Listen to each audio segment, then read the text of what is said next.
আসসালামু আলাইকুম গাইস, আশা করি আপনারা সবাই ভালো আছেন। আমাদের কিন্তু 30 দিন চ্যালেঞ্জের আজকে কিন্তু তৃতীয় দিন।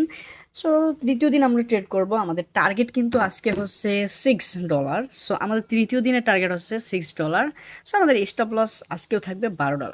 সো আমরা মার্কেটে যাই এবং আমাদের গত ভিডিওতে ছিল অ্যাকাউন্টে 61.71 সেন্ট। সো আমরা আজকে যেহেতু ট্রেড করব কত ডলার, আমাদের যেহেতু টার্গেট $6, সো আমরা এখান থেকে $60 কিন্তু ট্রেড করব।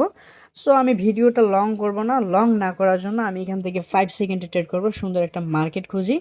আচ্ছা ঠিক আছে, আমরা এই মার্কেটটাতে আমরা এই মার্কেটটাতে আমরা ট্রেড করতে পারি, সুন্দর একটা মার্কেট। সো আমরা এই জায়গা থেকে একটা ট্রেড করবো, একটাই আমরা প্রফিট জেনারেট করবো। সো এখান থেকে আমরা ডাউনের জন্য ট্রেড করলাম ফার্স্ট। আমাদের এটা প্রফিটেবল ট্রেড হবে end of the time. So আমাদের অলরেডি কিন্তু এটা প্রফিট দেখাচ্ছে। সো তোমরা যারা ফলো করতে চাচ্ছ আমাদের সাথে, আমাদের যে মানি ম্যানেজমেন্ট শিট এবং 30 দিনের চ্যালেঞ্জের মাত্র $50 থেকে আমরা শুরু করতেছি। সো আমাদের তৃতীয় দিন যে চ্যালেঞ্জটা ছিল $6 প্রফিট, সো আমরা অলরেডি কিন্তু আমাদের প্রফিট চলে এসেছে এবং আমাদের অ্যাকাউন্টে থাকার কথা ছিল $66 অ্যান্ড আমাদের অ্যাকাউন্টে অলরেডি এখান থেকে $68 কিন্তু অলরেডি আমরা এখান থেকে দেখতে পাচ্ছি।